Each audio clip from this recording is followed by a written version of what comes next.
Talking with the experts. Hello and welcome to Talking with the Experts. My name is Rose Davidson from rosedavidson.com, and today my guest is Warwick Merry, and Warwick describes himself as an online meeting specialist. He does virtual events, he's a master MC, he's an international speaker, he hosts events, and he does some community work. So we will get into that a little bit later, but welcome, Warwick, and thank you for joining me. Thank you so much for having me here. It's, I can't remember what else I wrote about myself, about how delightful and glorious I am, but, that sounds good so far. I'm impressed. I look forward to hearing what I have to say. Okay, well, that would be really great. Okay, so you this would be really helpful for small business owners, and you have written about yourself about being an online meeting specialist is with years of hosting events, using technology for events, and being surrounded by event professionals, I know what it takes for an event to be successful. Add that technology and we take your event online.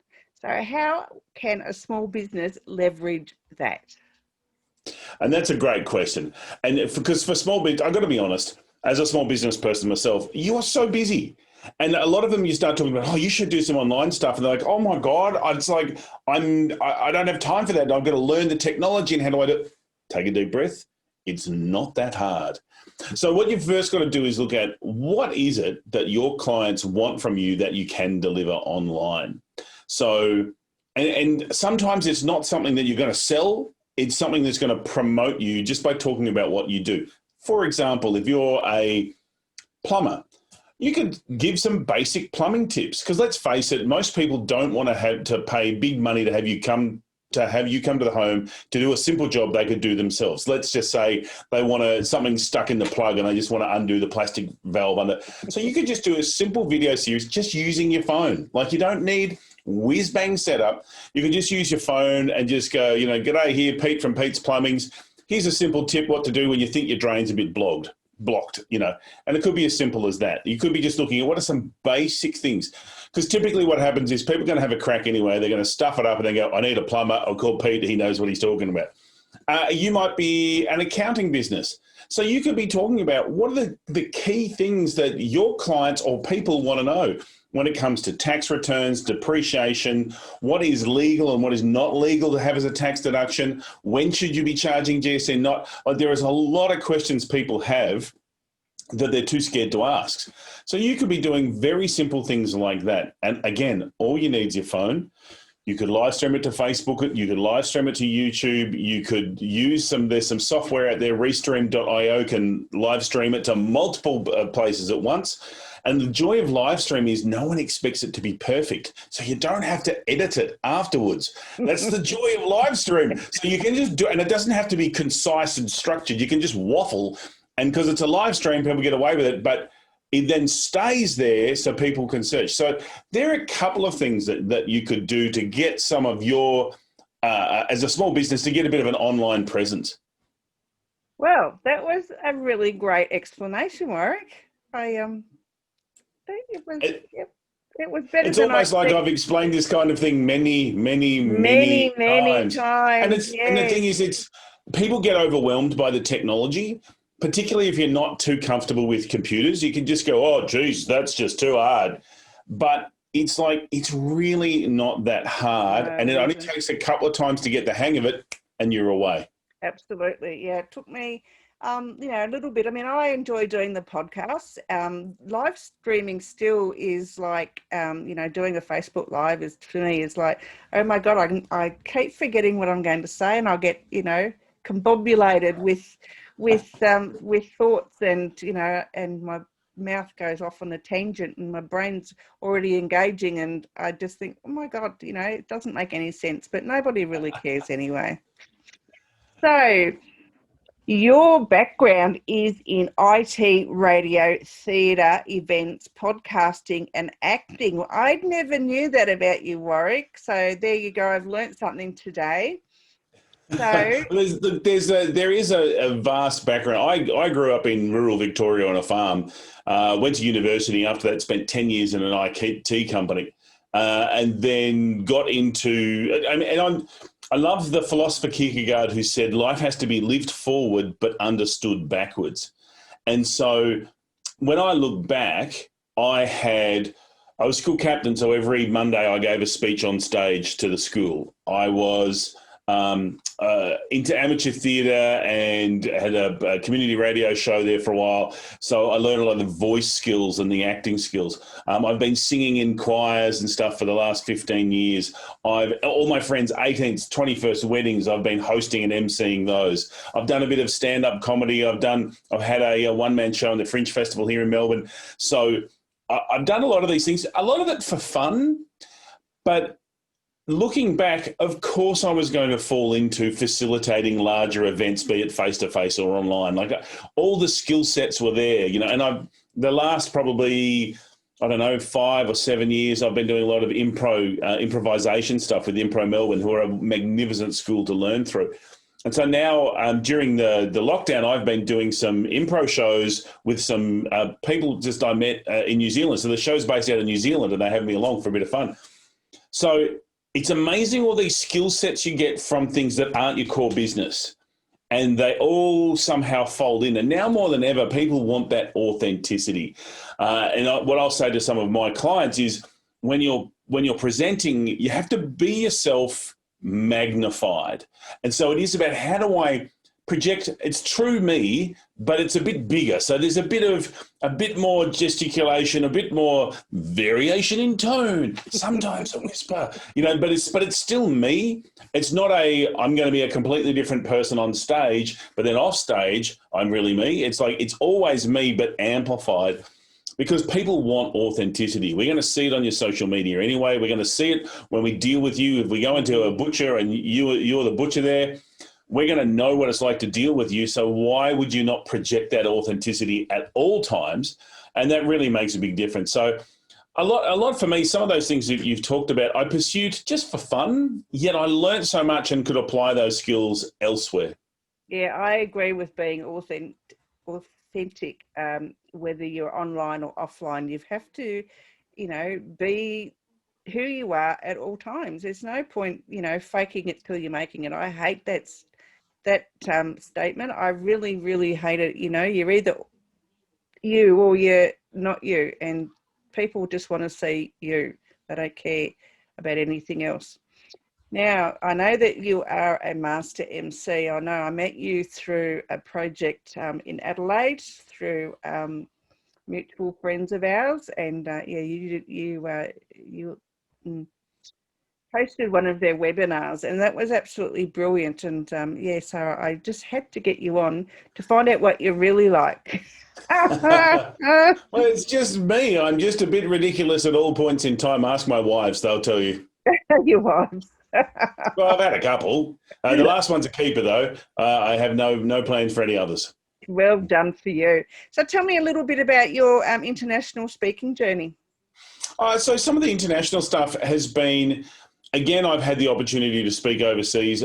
Sometimes it's been an Australian client that's taken me overseas. Sometimes it has been an overseas client. I was very lucky to go to Abu Dhabi. One of my clients asked me to come across. They had a recognition and reward event for about 550 of their people in their association. And it was my job to do some education and to host them. So while they were all having a great time and going to the Formula One track and stuff, I was stuck in the room giving all this training on business and all this sort of stuff. So I could have been anywhere in the world, but it just happened to be Abu Dhabi. But that was a bit of a delight. I was in China for another Australian client that went over there. Again, it's a reward and recognition as well as some learning. And it was amazing. I was hosting a gala dinner on the Great Wall of China. Like, it's just bizarre. When you think about it, I'm like, what the heck is going on here? And I remember it was my mother's 70th birthday. So I'm calling her from the Great Wall of China to say, happy birthday, Mum. Like, it was just bizarre. And I've had the opportunity earlier on. I've spoken in Germany and Denmark and a few different places. Sometimes the opportunity presented itself. Sometimes I wanted to go traveling, and so I reached out to my network to create an event of some description to do that. And I've done that. I've done that a few times. Look, and to be honest, the majority of I was going to say it was the majority of my work's in Australia, but as of this year, that's not necessarily the case because I'm now producing and hosting events for a couple of my American clients, and they've taken up a significant part of my time because there's a novelty in, well, A, they didn't know what they were doing and they needed someone who did, but just around the technology, and they had a few specific requirements that they wanted to meet, and it just was really pushing the limit of what we could do with that technology. And B, there's a novelty in having an Australian involved. You know, all of a sudden my accent's a little bit different. They love the energy that I would bring to it and the feedback that they've been getting about how smooth and effortless the whole process is. So that's been great for me. And they pay in US dollars. Win-win. Win-win. Yeah, absolutely. Now, I know with COVID this year, it's been really tough for people, especially speakers, to their calendars dried up after March, pretty much. So, what were they going to do? So, as you know, my business is to get speakers online from their offline events. So, what is your take on that, I guess, and what would be some advice to them, especially if they're not really tech savvy? Yeah, for sure. Look, you're right. You know, I think it was February and all of my bookings were just like gone. But because I was so handy with technology, I sort of took a moment. I thought, okay, rather than, and some people have gone, oh, you've pivoted. And I'm like, I haven't really. What I've done is I've focused. And I'm like, because I'm just like, okay, we're going to need to get online. There's no doubt about it. And I've got to be honest, I've been online and doing a lot of online stuff for a while. And Australia, more than any other country in the world, really needs it because we're huge and have such a small population so spread out. One of my clients this year, we did an awards for them, their annual awards that went for an hour. And they said afterwards, they were like, that was amazing. We will never do live awards again. We will only do online. And the reason for it was they had about 95 to 97% of their staff able to join us. Whereas previously that was just impossible. And we did it in a way that was engaging and fun and really celebrated the success that they'd done. So for people wanting to get online, and let's face it, even though I'm based in Melbourne, and so we've just come out of one of our lockdowns, and so people are starting to take a bit deeper breaths and go, ooh, maybe we can, we're going to be doing this for a long time. Absolutely. A long time. Absolutely. And I will not be surprised if we have maybe not such full-on lockdowns, but there's going to be restrictions as COVID comes and goes. What that means is it's not safe to have huge events anymore. And so what that means is that we're going to be looking at what's an alternate way to do it. And I've got to say, I'm a huge fan of online events because I believe they're more intimate than face-to-face, because I'm not just, even if you're only doing a 20-person event, you're face-to-face like you and I are now. Yeah, I agree. With 20 people. And you're seeing everything that's going on versus the person at the back who's playing on their phone or, just not really engaging. And the travel time's less. You can, there's some fabulous interactivity stuff that you can do. Yeah, there's some energy that's missing. So it's up to the presenters to bring more. The underlying advice that I would say to anyone who wants to be a speaker and go online is simple, and it's this: get better. People talk about, Zoom fatigue. There's too much Zoom. I'm so tired. They're not tired if the person facilitating is good, if they're hilarious, if they're engaging, if they've got them doing different things. But if they're just standing there crapping on, reading their slides as they usually do, it's not going to work. You've got to get better. Don't look at what you used to do. Look at what you can do. There's too many speakers who are like, back before COVID, when I'd ask people to get into groups and talk, this is what they do. It's like, don't remind us of how things used to be. Things are not like that anymore, and we will not be going back. This is the new normal. And so engage us, play with us, use the technology that's out there. Some's free, some's cost, and some doesn't cost much.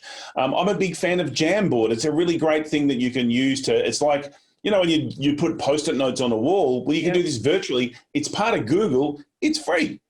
So why wouldn't you use something like that? Put people into breakout rooms. Breakout rooms in Zoom are fantastic. And I've got to say, Zoom is my preferred platform purely because it's easy. and people are used to it. Most of the other ones are a little bit more complicated, but they're still useful and you can still use them. But Zoom is so accessible. And again, you can get Zoom for free for, I think it's a 40-minute session. So if that's the case, just run half-hour sessions if you don't have the money for it. Once you do, pay the money because it's really worth it. But yeah, it's just like, it's get better. And the only way to get better is to do it. Like, you can learn and read everything, but you've got to do it. I know when the pandemic first kicked in, I thought, wow, we are really going to need to just stay connected. So I started my What's Up Wednesdays. My only intent was I just wanted to run a session for an hour and just have people come along so we could talk about what's up, what's going on, just a way to connect. And I've been doing that since then. And in fact, I started doing it, and one of my American friends said, I'm really interested, but I'm not waiting up till so late my time. Can you do one in the morning as well? Because I was doing it at 4 o'clock Melbourne time. So I went, all right then. I started one at 8 o'clock Melbourne time as well. So I run it every Wednesday, twice a day. And from that, we've had some big numbers. We've then settled down, and we've got some regulars who keep coming along. I've got referrals out of that. I've learned how to use the software more. I've had people go, oh, how do you do this in Zoom? And I'm like, I don't know. Let's find out. So it's been an amazing thing. But the intent was, how do I keep connected with people? And it really is, from that concept of how do I contribute, that I've really got something back. And I've got to tell you, that's always been the way. It's been my experience. Like I'm in a couple of associations, and I always believe in contributing to the association. And through that, I really received. So my suggestion to anyone who wants to get more online work or wants to do more online presenting is do more. Be really careful, because people want you to do it for free, and I'm not a huge fan of free, because I can't go to the supermarket and say, I've got some exposure bucks, let me pay an exposure. And they'll say, no, you can't. Yeah, but I tried that. It doesn't mean it has to be money. It can be value. It can be value that's paid backwards and forwards. So, so my underlying thing is get better. And the way you get better is and I'm not trying to be rude by saying get better, but I'm like, seriously, get better. Like, really get in. You don't need the whiz-bang coloured lights behind you and the whiz-bang camera and blah, blah, blah. You can do it just with your laptop. That's all you need to do, and just get better. Yeah, I agree. And I know that's one of my trainings is, getting speakers to present better online by not using their PowerPoint so much, or using the PowerPoint, creating a PowerPoint that is more engaging, and they're not actually talking to the PowerPoint. And, they've got images and less text, because there is nothing worse than a presentation with slides that are just full of writing, and, you can't, and then you're trying to take notes, and you can't take any notes because, the slide's just full of crap. And no, I'd rather they tell a story to an image on a slide. I'm probably going to remember that better. And there is scientific proof to say that an image, if you tell a story to an image, it's more memorable than, you could write 50,000 words on a screen, and you'll never, ever remember one single word of it. Yeah. And I'm with you on that. Look, technology is like fire. It's a brilliant tool, but it's a poor master. So if you're heavily dependent on your PowerPoint, it's really not going to work for you. I'm a real fan of using the tool that supports your message. It may be PowerPoint, it could be Keynote, it could be Mentimeter, it could be Jamboard, it could be whatever it is. It could just be you in front of a camera. It could be a blank screen, which is the equivalent of close your eyes and let me talk to you, so don't turn your camera off. It could be using, sometimes I've used the virtual backgrounds to create different imagery. And so it's like, let the tool be the secondary to the message. And so it's really focusing on what does my audience need to hear, and how is the best way to get that across to them? And, it's going to start with what's the message and the stories that help translate that. So what support do I need for that? And I guarantee you, it's not a slide full of text that I will now read to you, because if that's all you're doing, just send me the slides and I can read it myself. Yep, absolutely. Always have a download, accompanying your presentation. Here's the download of the slides. Simple as, really as. Now, you support a number of charities. Loving Autism, Relay for Life, Emerald Girls Night In, and which is a Cancer Council fundraiser, and Try Australia. What is Try Australia? I've not heard of that. So Try Australia is one of my friends was involved with Try Australia, and they had some awards nights that I hosted. It's sort of big brother, big sister. It's the overarching body for that, and she was on the board of them. So they did a fundraiser. Yeah, look, my theory is you're part of the community around you. And so I've had different organisations approach me. Most often it's friends that are associated with it, or someone who likes the kind of thing that I put on social media. And so I sort of set myself a limit of how many community things that I'll do. And sometimes I support them in other ways, like the Emerald Girls Night In. They were doing a fundraiser, and I've got to be honest, it was a while ago and I can't remember how I connected with them. But we ended up, one of the vocal groups that I sing with, we went up there and did a set of 20 minutes of sort of entertainment while they were, getting ready to draw raffles and stuff. So there's a whole lot of different ways, as well as I hosted the evening. So there's a whole lot of different ways, because I think now more than ever, and it's really interesting, when the lockdown was let go here in Victoria, one of the comments from my friends was, I've never felt more Victorian and less Australian. And I think one of the horrible things that's come out of this is that separation within the community, particularly the politicisation of the events. So it becomes, the federal government saying, well, the state governments need to do this and that and the other. It's like, hang on, we're all in this together. And we started off with, we're all in this together, and a song was playing, and now it's like, get back to your own state. Yeah, and so therefore, as a sense of community, we need to sort of go, it's important that we keep everybody safe. So we want to, close some states or close some barriers or whatever, but we're doing it for everyone. We're not all in the same boat. We're all in the same storm, but we are in different boats. And it's important to know that, but it's the same storm. So we have to support each other. And I think I don't want to say moving forward, because that's got, moving forward, but as we continue to go into 2021 and beyond, we have to look for what are the ways that we can connect with each other and connect with people we usually wouldn't connect with, and have conversations with people who you don't actually agree with and truly listen to them.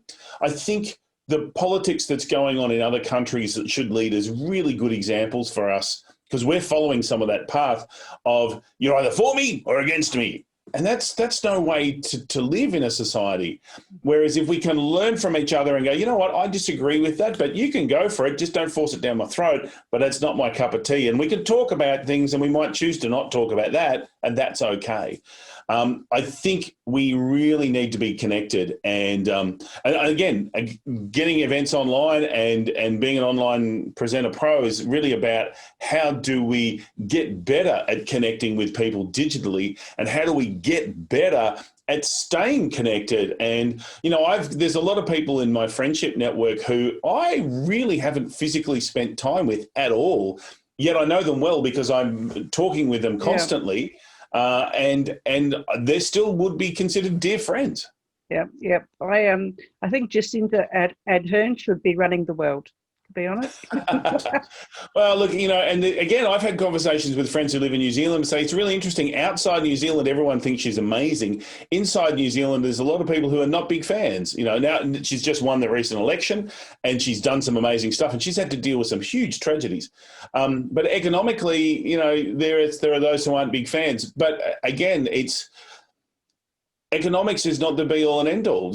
I think there was a great article came out that it was Forbes, I think it was, talked about how the age of macho leadership is gone.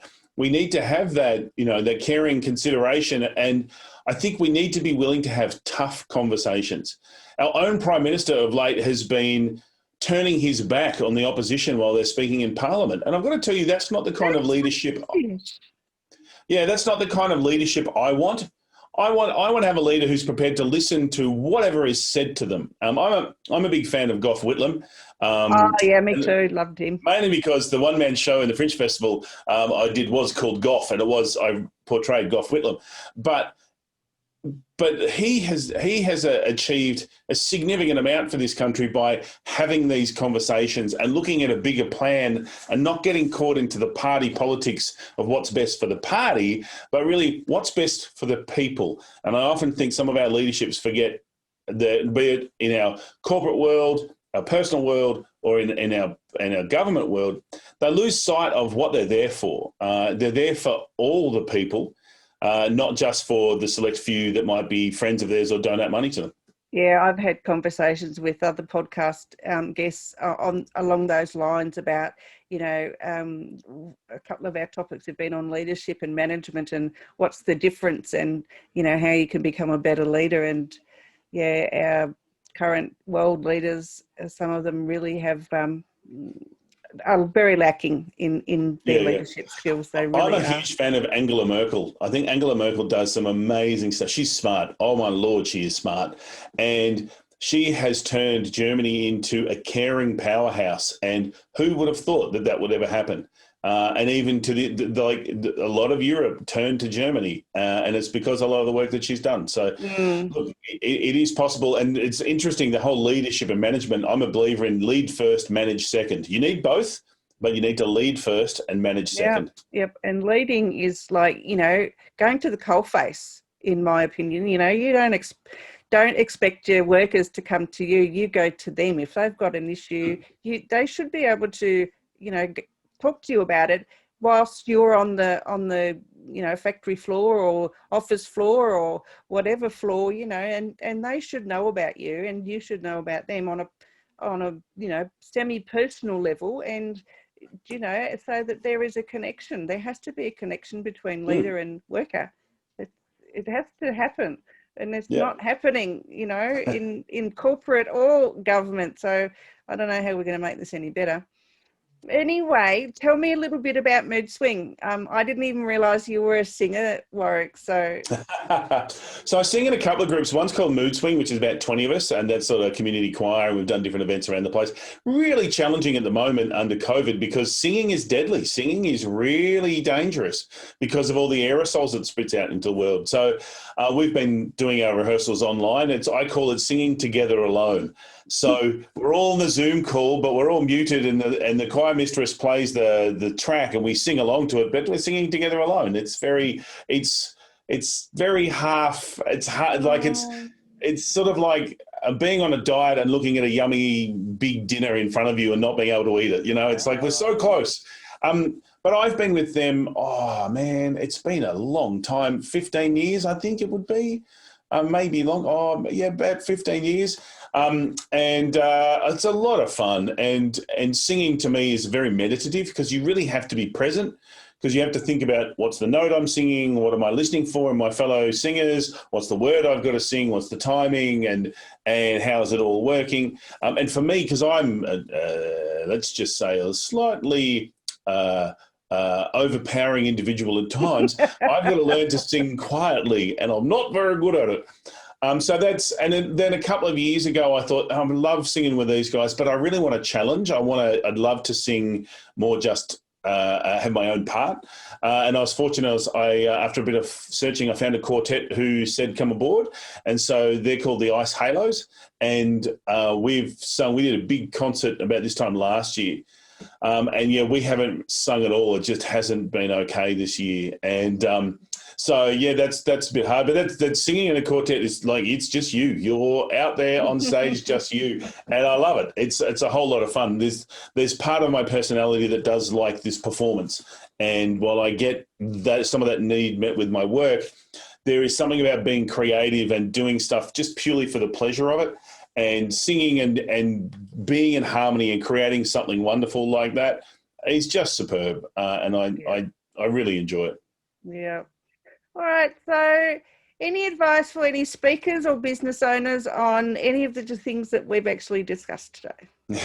So what I'd suggest is, one of my business mentors said to me, the key question has to be, for what purpose? So if you're looking at going online, you've got to look at, well, what's the purpose of this? Now, you might be thinking, I want to make vast amounts of money. And so, okay, great, but let's just narrow the purpose down. And it may well be, okay, I want to share a piece of my information so people see how well skilled I am, so they'll then sign up. So it's sort of a lead magnet kind of thing. So maybe I can run a half-hour online session that people then sign up and blah, blah, blah. Maybe I just want to get people on my newsletter. Maybe I want to just start producing videos to have maybe once a month, once every couple of weeks, to just have some quality content out there that's part of my blogging process, whatever. So have the strategy is as important, if not more important than the execution. So have a good strategy is, what am I doing this for? And then look at what's the market that I want to attract, and how do I attract them? A lot of it's going to be in the keywords you use, or the descriptions, or the invites. Maybe it's your existing target market.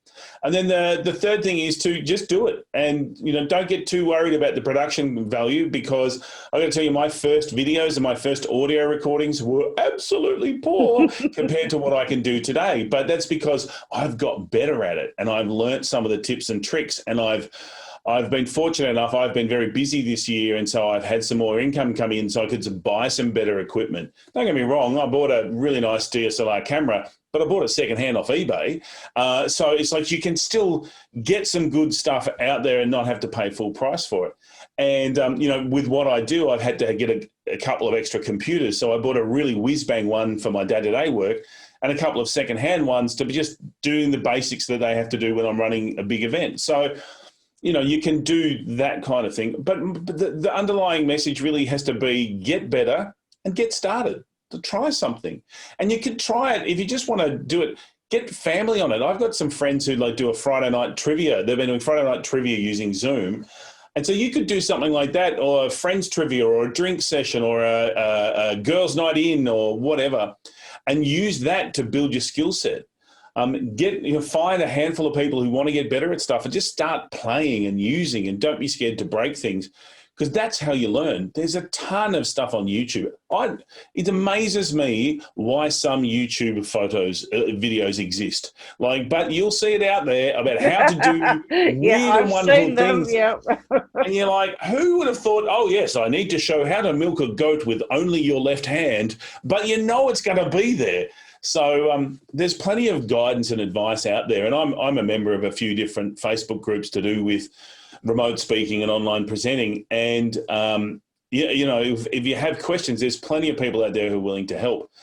And on the other hand, also share of your knowledge, whatever you've got, it's like share it with people, let them know, give them some of your expertise. And by doing that, people will become aware you're an expert and then be attracted to you, and then sort of go, okay, I need an expert in milking goats left-handed. And we know that Rose has learned all about that. So, but it's that, we get better by doing and by sharing. How did you know I could milk a goat left-handed? Well, look, I know many things. It's amazing what you find on the internet. Stalking me, eh? Yeah. Okay, Warwick, where can people find you? I know they can find you on LinkedIn, but where else? Yep. So the best thing to do is to head to my website. So here's the best way to go. Just go to warwickmerry.com. This is the one I prepared before. Here's one I prepared earlier. That's the best way to get in touch with me, but I'm on all the socials. So, linkedin.warwickmerry.com will take you to my LinkedIn page, or facebook.com/warwickmerry will take you to my Facey, but whatever. But the best place really is just head to my website, and it'll give you all the details that you're after. Wonderful. Thank you so much for joining me today. You've been a barrel of laughs, and I've really enjoyed the conversation. Fantastic. Thanks, Rose. It's been an absolute joy being here. Thanks.